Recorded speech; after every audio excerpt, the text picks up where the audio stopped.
earlier.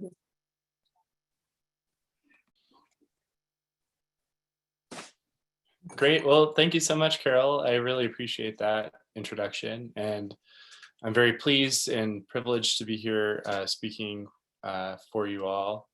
I'm coming to you from Chelsea, Michigan, which is the ancestral territory of the Anishinaabe people. And so I just want to say, first of all, happy Indigenous Peoples Day to everybody. And I'm just going to share my screen real quick here, and then we'll get started.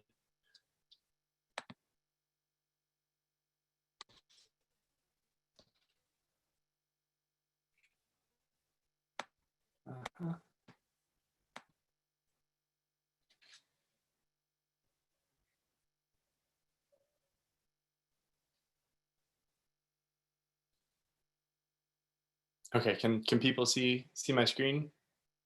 Okay. Yes, now I can see the extraction. Okay, yeah. My connection, it may be a little bit off, so just if I freeze up, somebody just let me know, and we'll see what we can do about that. Okay, so I'm just going to kind of jump right in and sort of introduce the project here.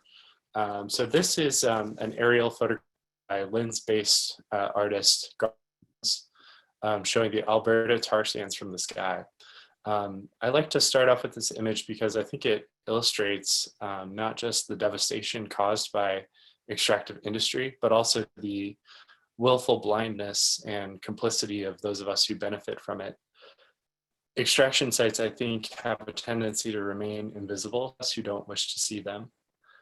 Tar sands mines like this one are the source of much of the crude oil that comes into the States from many of the same pipelines that have gotten a lot of headlines recently, such as the Keystone XL and the Enbridge Line 3 pipeline.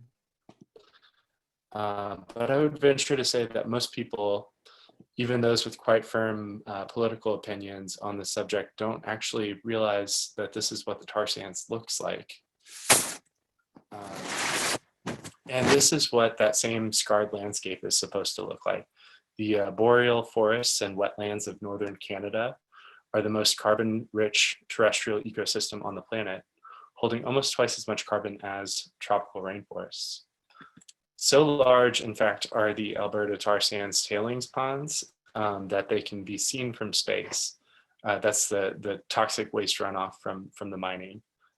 So it's been estimated by the Natural Resources Canada that the industry has produced enough toxic waste to fill a canal 32 feet deep by 65 feet wide for a distance of 2,000 miles. So kind of going from the source to the destination here, now we're looking at Cancer Alley with a photograph by Richard Mizrack. This 85-mile stretch of Louisiana along the Mississippi River has the densest concentration of petrochemical plants and refineries in the country. The predominantly Black communities who live nearby endure higher rates of cancer and lower life expectancy due to air pollution, not to mention a higher risk of respiratory illness, including COVID-19. You've probably heard people say that climate change affects communities of color disproportionately. This is just one of the ways that systemic inequity intersects with extractive industry to create harmful effects on a particular community.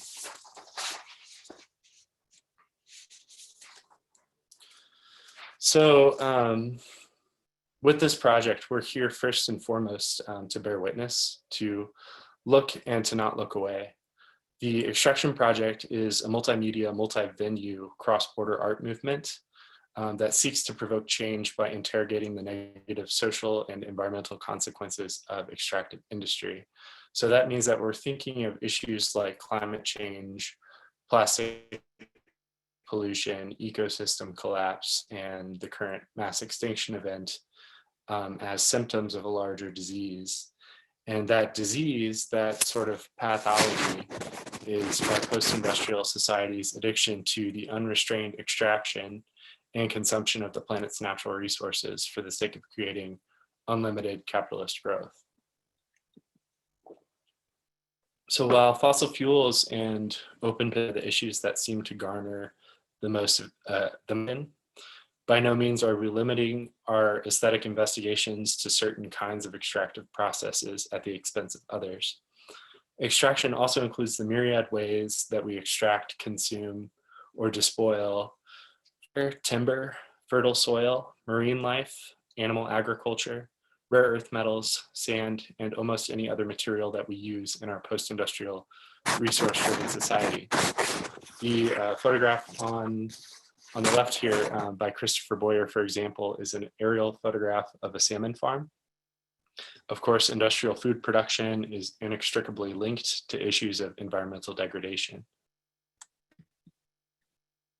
As drought-stricken regions of the West grapple with declining water levels in our nation's reservoirs, artists like photographer Lauren Grabel and painter Pat Kickut address water use issues such as the environmental effects of damming rivers to generate hydroelectric power. Likewise, deforestation, clear cutting, and the timber industry is the subject for many artists' work, including photographers Ilya Herb and David Lauer, pictured here. David Ellingson's work reckons with the felling of old growth trees in the Pacific Northwest of his youth, often at the hands of his own ancestors who were loggers. By coming to terms with the ways that extractive industry has seeped into our own personal and family histories, artists are often able to bring nuance to a conversation that all too often devolves into politically charged finger pointing and scapegoating.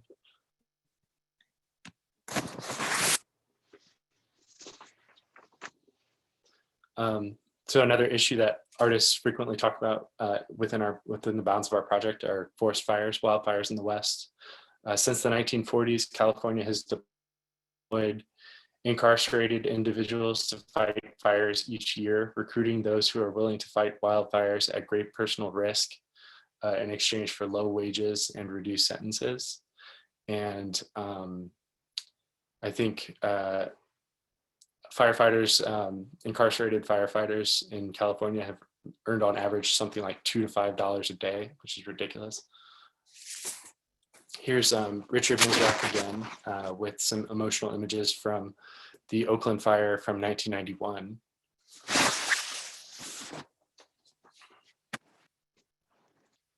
Plastic pollution likewise. Here, this is Mandy Barker and Pam Longobardi. So this is, artists taking materials that were created by petrochemical industry and creating a sculptural works of art out of them.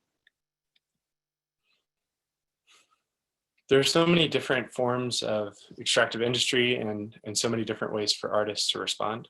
Since no single artist can realistically address all of the issues that need to be brought to light, it's crucial that we join our voices together as one and really build an inclusive and expansive movement, including voices from vulnerable communities and those historically harmed by extractivism. This painting by Erica Osborne of an open pit mine will be on display, I think later next month at the Phoenix Art Museum as part of the exhibit, Landscapes of Extraction. More than anything, I think the problem comes down to a lack of imagination. Unlike many indigenous cultures, our extractive capitalist society is unable to conceptualize the more than human world as anything more than resources ripe for the plunder. And the more efficiently we can get them out of the ground, the better, even when that leads to the complete and total destruction of whatever ecosystem was previously there. In fact, many of these extraction sites are designated as sacrifice zones, and we are content to lay waste to them completely and quite by design. The Extraction Project has responded to this myopic and frankly ecocidal prevailing view by raising the loudest ruckus that we know how. Our efforts have culminated in a constellation of overlapping exhibitions and cross-media events taking place in over 60 locations throughout the US and abroad, because enough is enough. So this is our map, which is in need of updating. You can see just, this just kind of gives a good sense of all the different locations where we're having extraction exhibitions. You'll see that there's kind of a San Francisco Bay Area hub of a lot of different venues happening, across 3 or 4 counties in the Bay Area. And similarly, there is a Montana hub in a sense, or the sense that Montana is pretty well represented within the project as well. So that was just kind of a brief overview. Start at the beginning with what the original inspiration for the project was. In Butte, Montana, there's a place called the Berkeley Pit, which many folks may already be familiar with. This seemingly serene and quite beautiful lake was an open pit copper mine until it closed down in 1982. Once known as the richest hill on Earth, by the early 20th century, the Butte mines were the largest producer of copper in North America.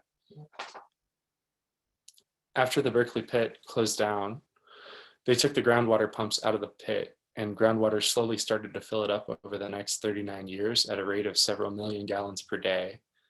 Now the water is almost 1,100 feet deep, and the pit contains nearly 50 billion gallons of heavily polluted groundwater laced with arsenic, lead, cadmium, and other heavy metals and acid waste. The pH of the water is so acidic, in fact, that it can liquefy a boat propeller.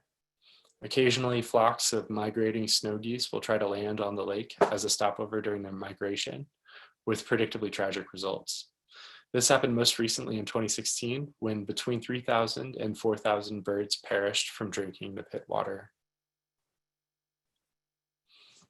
Even more disturbing, the water level is currently about 50 feet below the ground table, and if it ever rose to what they call the critical water level, it would catastrophically pollute not just the ground table locally, but ultimately the headwaters of the Columbia River, which is a crucial water source for a region of the United States that is already under great water stress. Remediation efforts are ongoing. They recently began filtering the polluted water in an effort to prevent it from rising any higher than its current level, but this will have to be done in perpetuity, essentially forever. Much like climate change, the legacy of the Berkeley pit is something that we have left to future generations to deal with. So the Berkeley pit was the original inspiration or starting point for the project, and it's the reason that so many extraction exhibitions and events are concentrated in the state of Montana. Our project co-founders Peter Koch and Edwin Daub are both Montana natives.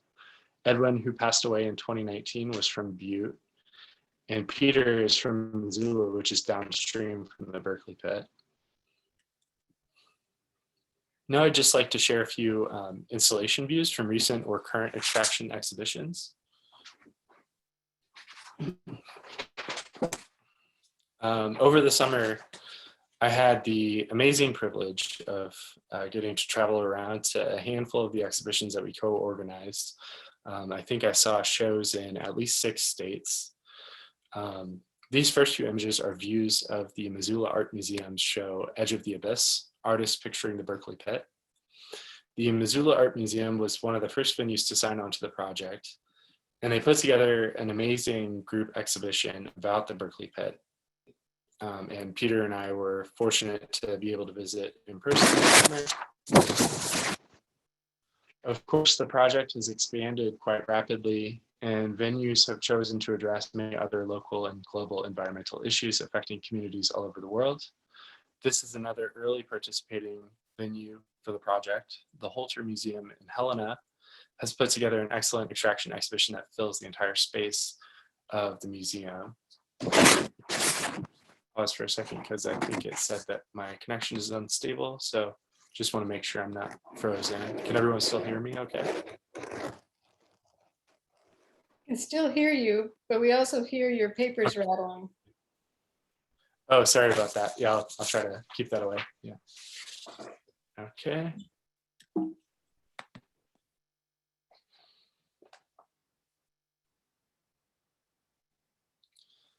Okay, so this is another view from the Holter Museum show, Extraction, Art on the Edge of the Abyss. And the works that you see in the background there are actually works by Peter Koch, our project founder. This is a venue in Carmel. This is the Center for Photographic Art.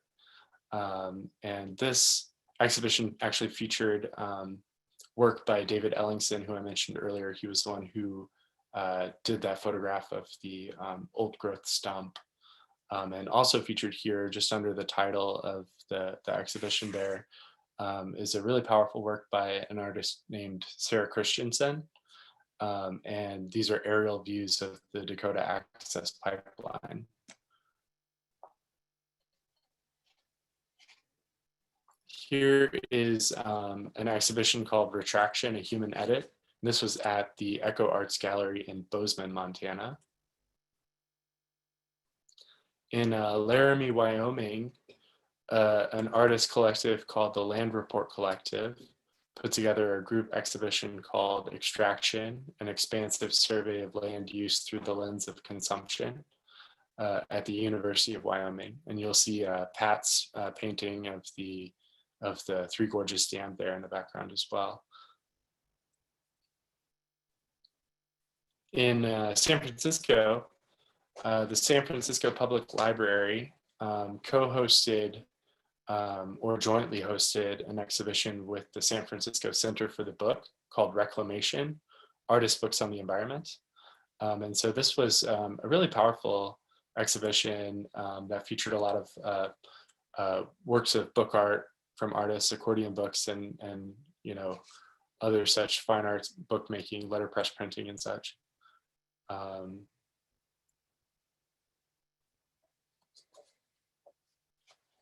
I'm also excited to talk about this exhibition at Connecticut College. It's called Fire and Ice, and it's one of the exhibitions that directly addresses climate change, which is obviously an issue that's kind of front and center on the project. The overriding theme of this exhibition features fragility in the face of untamed capitalist growth. This show is actually on view right now, and there was a public reception for it last Saturday, which I was fortunate to be able to attend as well. I wanted to make sure that I talked about some of the ongoing exhibitions and events that are happening in the Bay Area. So the first one I'd like to draw your attention to is a project called Monument to Extraction by the UC Berkeley Future Histories Lab. So this is actually in Albany. So just north of Berkeley, there's a strange place called the Albany Bulb landfill, which I'm sure a lot of you are familiar with. This is a human-made strip of land that juts out into the San Francisco Bay. It's a former industrial landfill for building materials and slag heaps, back when people still thought of the bay as a giant garbage dump. Today, the Albany Bulb is a park, complete with early morning dog walkers. In Monument to Extraction, you get to take a guided audio tour of the Albany Bulb, which is available to download for free on Spotify. And it really just brings home how much extracted material and human effort and really human suffering have historically gone into creating the built environment around us. There's even an augmented reality component in the form of a free app that allows visitors to interface directly with the mosaics and art installations, creating a unique experience where history speaks. You'll walk away with a better understanding of how the history and legacy of extraction in California is fraught with social injustice and environmental destruction.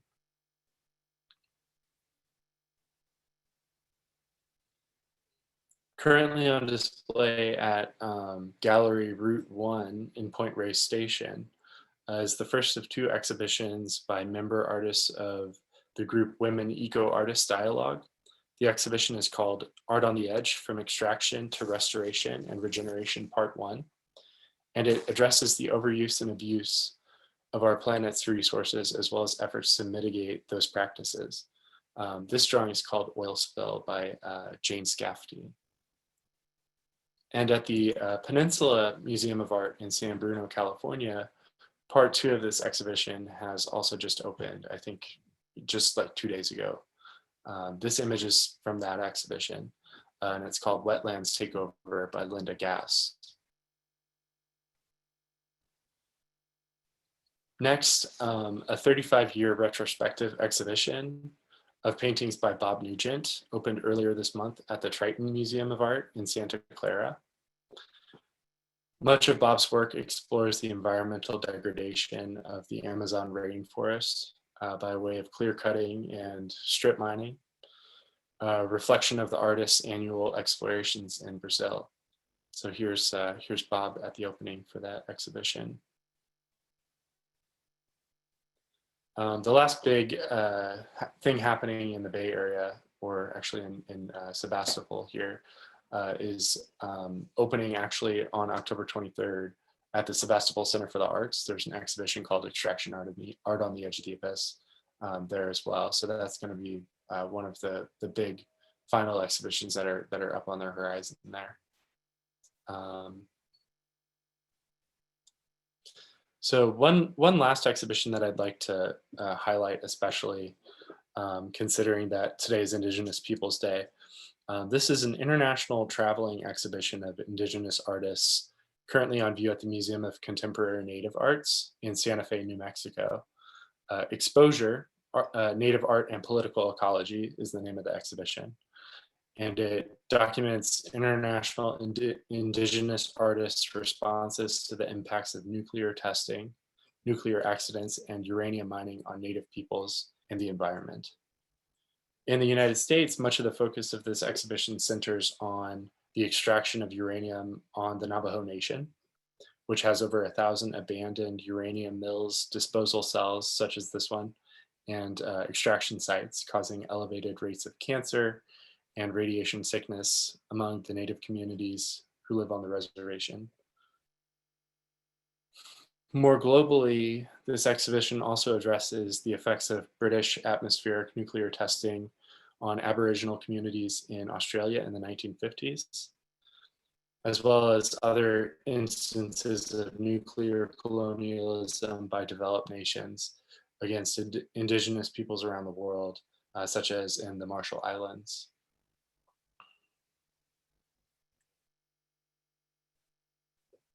So that about wraps up the audio-visual presentation section here.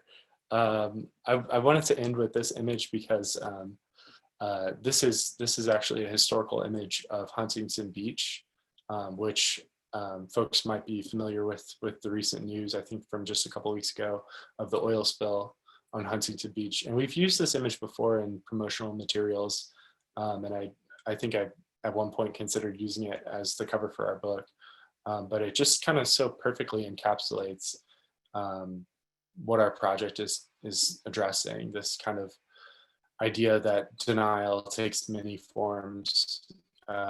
You don't have to be an outright climate denialist to be in denial of what's happening. We sort of all turn our backs to what we don't want to see day after day, just to sort of get through. And our project is kind of focused on, intentionally looking at it and reckoning with it, even though it's not something that is very pleasant to do a lot of the time. So, like I said, we've had about 60 exhibitions so far. And this is really kind of just the tip of the iceberg. We've had something like 60 shows with more in the works. And since June, there's been on average about 20 exhibitions going on at any one time. There's 20 currently on view right now. And anyone can join the project and organize an exhibition about these issues and join your voices to our growing chorus. In closing, I just want to say that I believe that artists are powerful. I believe that we have the power and the agency to create the conditions for change, to challenge prevailing views and preconceptions about ourselves and our relationship to the natural world, and to bring to light alternative futures and ways of seeing. I also believe that our power to do so only grows more potent when we organize ourselves into movements, joining our voices together to address different aspects of multifaceted problems and working together towards a common goal and a shared future. So thanks so much for having me. Just gonna stop the screen share real quick, or actually no, I did want to show you guys one more thing, if that's okay. So this is the extraction website. Can everybody see this still? Okay. Okay, great. So one of the things that we did early on in the project to raise money for the larger kind of book project that we put out is we organized this portfolio exchange. So we gathered together 26 of the world's best letterpress printers and paired them with 26 notable poets and writers, people like Margaret Atwood and Wendell Berry and Linda Hogan and Natalie Diaz and Joy Harjo, and just people in the climate space, in the environmental space. And so each printer and each poet kind of collaborated together to produce a broadside or a poster, kind of, fancy poster, letterpress printed with lead type. And so we put them together in these portfolios. And this was the sort of main fundraiser for the project. So it was a very limited edition, I think 50 copies total. And so here are some of the different posters and broadsides that were included in that project. And we sold these and were able to raise enough money so that we could produce our catalog, because it was important to us that we were able to produce a catalog that we could share with each of the extraction venues for free. So all of the museums and galleries and art spaces that signed up to participate in the project were given boxes upon boxes of this 650-page book that we put together. And it was important to us that we were able to kind of provide that for free, so that they could give it out to visitors and just spread the word about the project. So this is available from the Codex Foundation in Berkeley, California. And there's an online copy of it available for free as well. You can see here that my internet is very slow right now. But yeah, so that's what I was going to end with. And I'd very much like to hear any questions that people have, or if we want to open it up for discussion.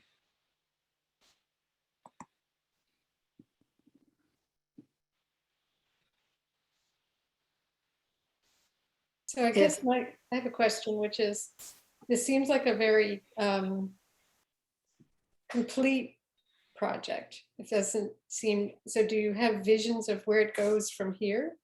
I mean, you're gathering more people to participate.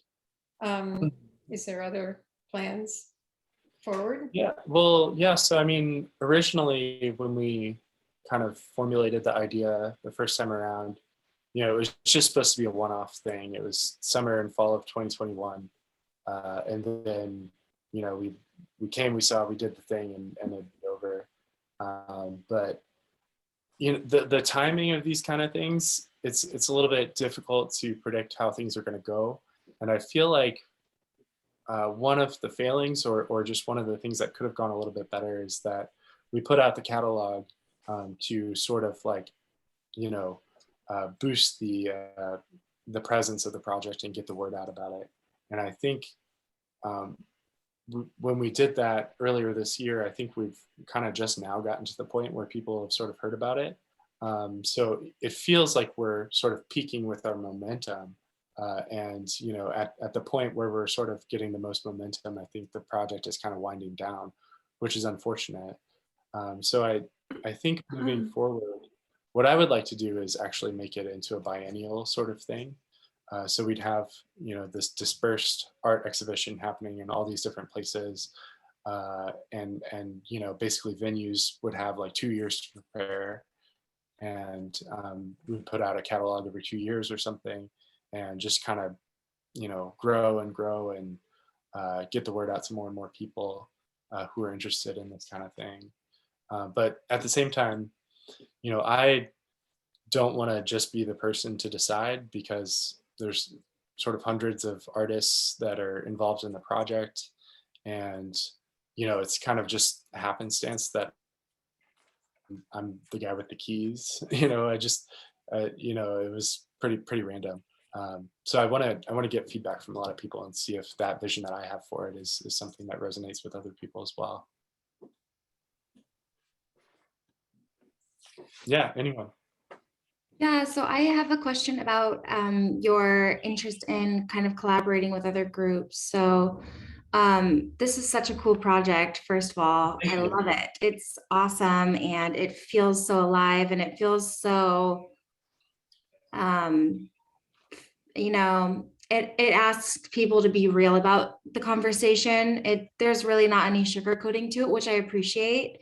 It's not Greenpeace-y. It's not like that at all. And I really like that. Within other organizations and other movements, you know, you have like things like Extinction Rebellion. Would you ever consider maybe like putting out work with them, or like maybe like to keep the momentum going on their project, potentially like linking up? And do you know what I mean? Yeah, definitely. Yeah, I would love to collaborate with Extinction Rebellion. Recently, we did an event with Culture Declares Emergency, which is another kind of UK-based arts movement that deals with climate change. And I've you know, followed a lot of Extinction Rebellion folks and have, you know, kind of communicated with them a little bit, and would definitely be open to more collaborations in the future. And you know, potentially like just like lending graphic support to other movements on the ground, you know, because some of the artists in our project have done like climate action posters and things like that, which I think are really powerful. And I think, you know, just sort of it like the whole thing is this web of interconnections, and sort of the more connected it becomes, I think the more powerful it becomes. So, you know, we don't have to be the umbrella over something else. We could also be, you know, under somebody else's umbrella too. And so just like any sort of organic partnership that develops is something that I definitely want to see continue forward into the future. Great. I was thinking of a place that that is really beautiful that someone might want to go and find out what, or take photographs of. It's Fraser River in British Columbia. It's by Braylorn on Lillooet in that area. I lived there for a pinch of time, and there are gold mines in Braylorn. There used to be in 71 about. They put all their blossom jetsam into the Fraser River, and so it was completely turned toxic at that time. Yeah. But they might have cleaned it up. It could be like one of those happy ending stories to match. Yeah, there's in our catalog we have sort of a whole section of artists that are talking about water and irrigation and issues, you know, dealing with rivers and the health of rivers and riparian zones and things of that nature. And yeah, I mean, it's terrible what we're doing to rivers. It's, you know, unconscionable.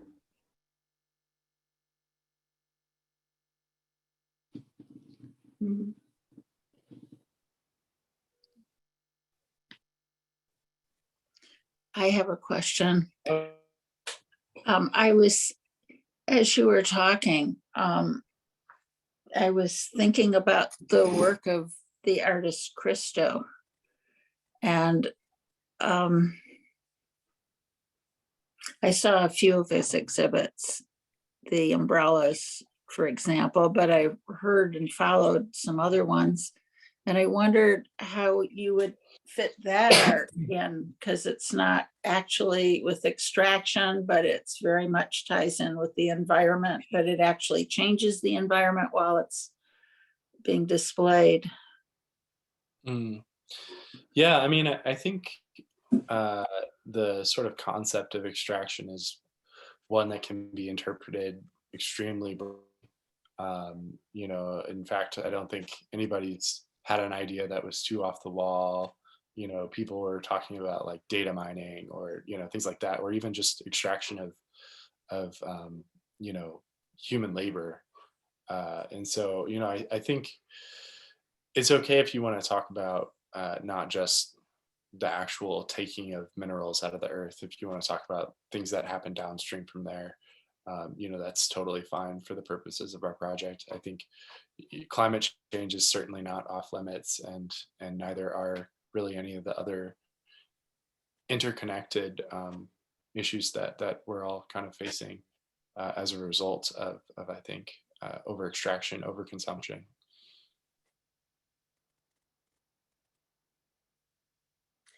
The other artist that I thought of, which is sort of a little easier for me to fit in this, is it Andy Goldsworthy, where there's temporary exhibits and they just are there until they aren't there. Yeah, that's like the thing at the Albany Bulb that I was mentioning. Right. So that's basically just going to be up until somebody paints over it, because that's a place where artists go and do a lot of graffiti art and stuff. So they put it out there and then it'll eventually go away like everything else. But yeah, I do think those time-based works are particularly potent, and really sort of like a reminder of kind of everything that we're going through as well. Like it's all temporary, and there's a bleakness to that, but I also think that there's a little bit of a comfort in it as well. Seems like Andy Goldsworthy's work is mostly all about natural things, but in not their natural state. He's kind of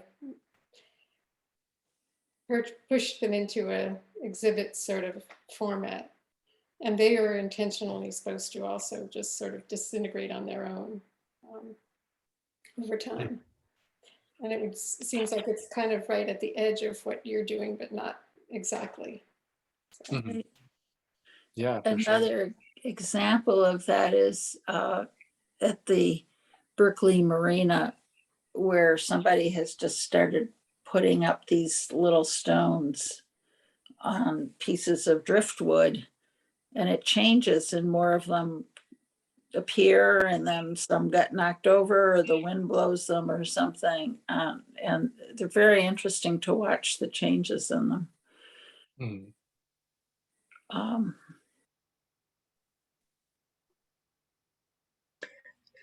You've probably considered this, but it seemed to me that one of the problems is getting a wider audience. And when people go to office buildings, or maybe, Kaiser, or these public spaces, perhaps some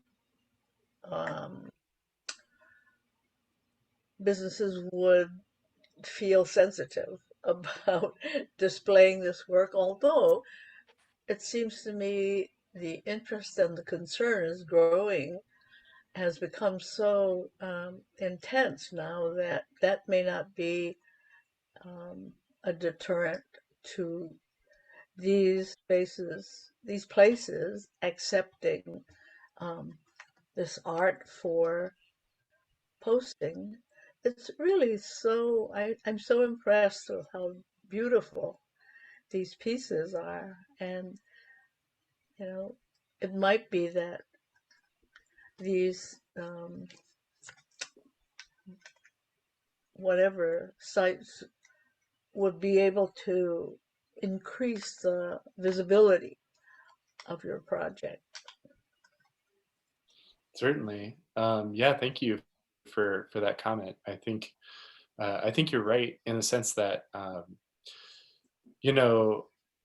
some of the images are maybe better suited to that than others, but I think there's definitely an aesthetic beauty to a lot of these images, and to the extent that like an image might be disturbing or something to a viewer, I think you would have trouble getting those into those kind of corporate spaces.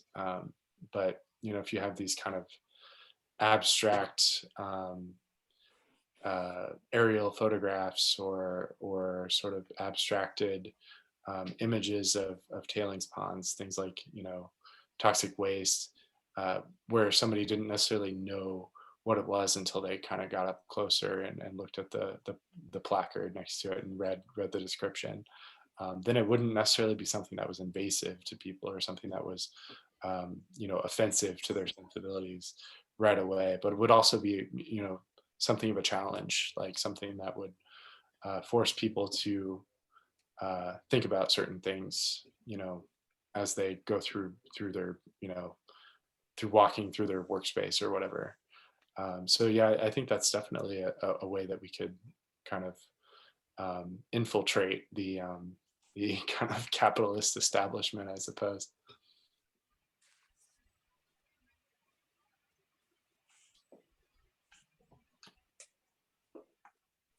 Sam, do you do any artwork yourself? I do. I'm a painter. I haven't done any work for the project, actually, because I've kind of just been absorbed in doing all the day-to-day management of it, the organizing and such. But yeah, I studied fine art in college, and I still do paintings. Mm-hmm. Do you ever incorporate film or interviews? We haven't done any interviews. That's an interesting idea. We definitely have some filmmakers that are a part of the project, though, that have done video art or been involved in filmmaking. And actually, there's the potential for an extraction documentary or possibly even a documentary series on the horizon, but that's all still kind of up in the ether at this moment. But I'm hoping to be able to do some kind of documentary about individual artists that would kind of focus in on people's work a little bit more closely and let the artists themselves talk about their work. I think that would be a really good way to move forward. Well, it might also be interesting to include the voices of the people who are living in the communities Yeah. that are affected, in terms of making connections with low-income communities and people of color communities, like engaging them in the project. That might be some way to create broader coalition and relationship. Yeah, certainly. Or even, not just have, artists from the outside come in and interview people in those communities, but actually, do, sort of a better job recruiting artists from those communities who are talking about those issues that affect their own lives. Yeah. Thanks for that comment. Like, why do some of the places get cleaned up and why do they just leave others? Are there examples of places that have been cleaned up? Like, I think the British Columbia turned theirs into a ski resort, so they had to clean it up, but I'm not really sure about that. Well, I mean, so one thing to kind of consider too is that these sites are everywhere. There's, the whole Superfund EPA program, which is kind of the priority, the priority toxic waste sites around the country, things that the Environmental Protection Agency has deemed necessary to clean up. And there's, something like 1,200 of them. And so, they're everywhere, and they're, invisible to most people because, if you don't look beyond the fence or know exactly what it is you're looking at, you would never see them. But these issues are definitely widespread, and and in a lot of cases, I think the ones that receive more attention are the ones that are in communities that have higher incomes. So one of the things that happens in California, you showed the picture of Huntington Beach with all those oil wells, is that those things are actually still functioning in parts of LA and a lot of the parts of the Southern Central Valley.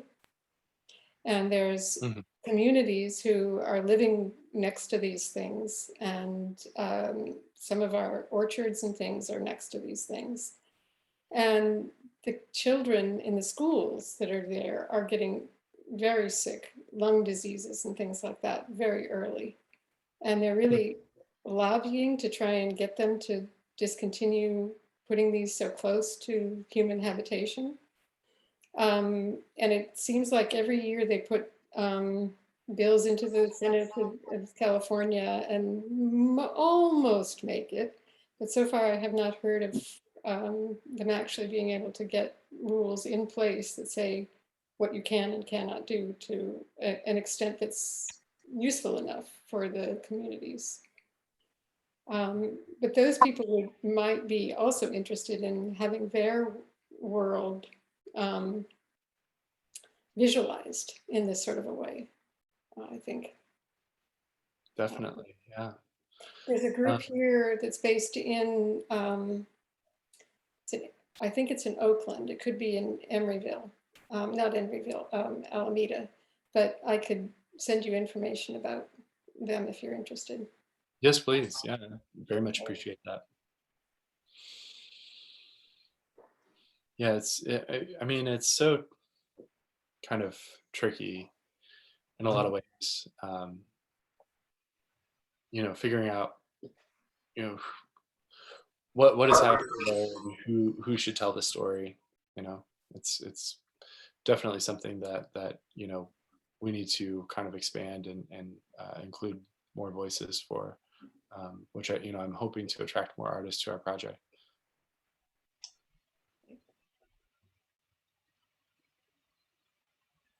I have a little anecdote based on one of the pictures that you showed. You showed a grebe from a 1971 oil spill in San Francisco Bay. And at that time, I was living in San Pablo, that's north of here. And I was a young mother, but I was very moved by the grebes that were caught. And there was a field station, I think it was through UC Berkeley, but it was somewhere out in Richmond, where they were taking these birds that were slicked with oil. And I went, but I hired a babysitter to watch my young son while I went to clean up the grebe. And I come in there, and the first time I'm there, they say, you've got to, and they give you these soap suds and things, and they teach you how, and you got to get all the oil off of it. And then I go home and I work for a few hours, and I'm working with these, and they show you how to wrap them so you don't get hurt and things. And then a few days later, I come back and they say, no, you can't remove all the oil because they'll die. They need the oil in their feathers in order to molt. And then I left for a few days because I was only doing this a couple times a week. And I came back and they found out that my husband was a veterinarian. He was a small animal veterinarian. I didn't go to veterinary school. And they started asking me what they should do about this or that or the other thing. And they were getting veterinary students coming from Davis. And the head of Chevron goes on the news and announces that every single bird that's lost is going to be replaced, which was utterly ridiculous.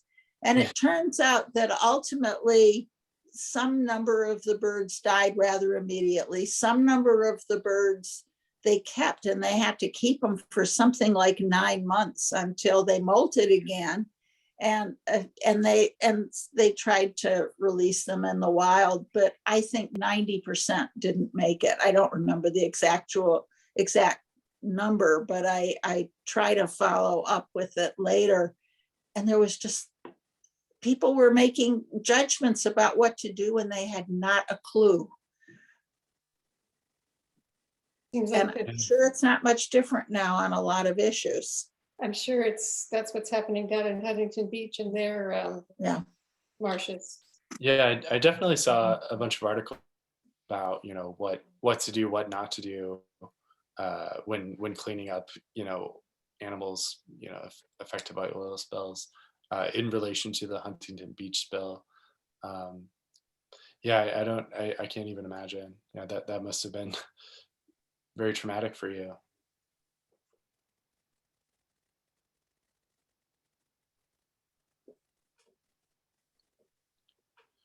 Great. Well, any other comments or questions? Okay, well, as we said at the beginning, Sam is living in Michigan now. And I grew up in Michigan. It is at the western end of the Eastern time zone. So we started at 10:30 at night for him. And it's 3 hours later there.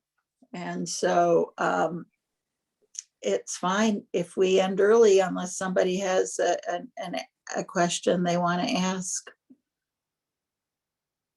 You know, actually, this may sound a little silly, but since you're in Chelsea, that is the Jiffy factory is there, That's right? right. Yeah. Yep. And my in-laws went with the senior citizens group to tour the Jiffy factory. So who knows, maybe, they would like to hang some the abstraction artwork. Yeah, for sure.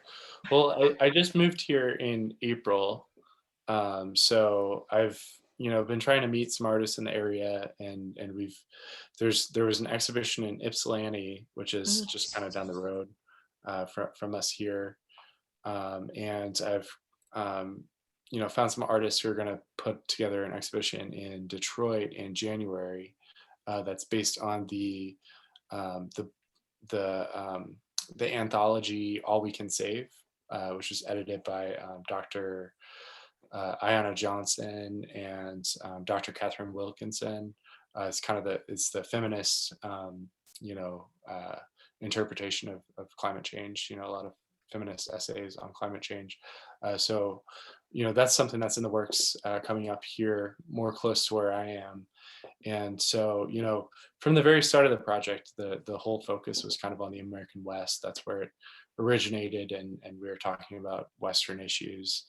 And for Peter, who was the progenitor of it all, that was kind of the end all be all. That was where that was what his sights were on. And then when Edwin came, and took up the project, he sort of wanted it to expand globally. And so what I would like to see happen is for it to, for us to get more venues and more artists involved here in the Midwest and on the East Coast as well, and abroad. So yeah, definitely. Thanks for your comments. And I don't know any of the details of this, but in the UP in Michigan, the Upper Peninsula, I believe there was copper mining that was done there. Mm-hmm. So it would be interesting to find out, to compare that to a smaller scale, but what degradation it might have done to the environment. Yeah, for sure. Yeah, we're extracting things everywhere, for sure. There's nowhere you can go where it isn't happening. And there's oil spill in Kalamazoo not too long ago as well. It was one of the largest oil spills. So it's everywhere. Wow, I didn't know they did oil drilling in Kalamazoo, Michigan. I think it was just a pipeline. I don't think it was extraction site, but yeah. Okay. Mm-hmm. Thank you, Sam, very much. This has really been fascinating, and we look forward to following this and finding out some more. And I, for one, I do go to the Albany Bulb, but I want to download it and go along and listen to it. Yeah, even if it's not all there anymore.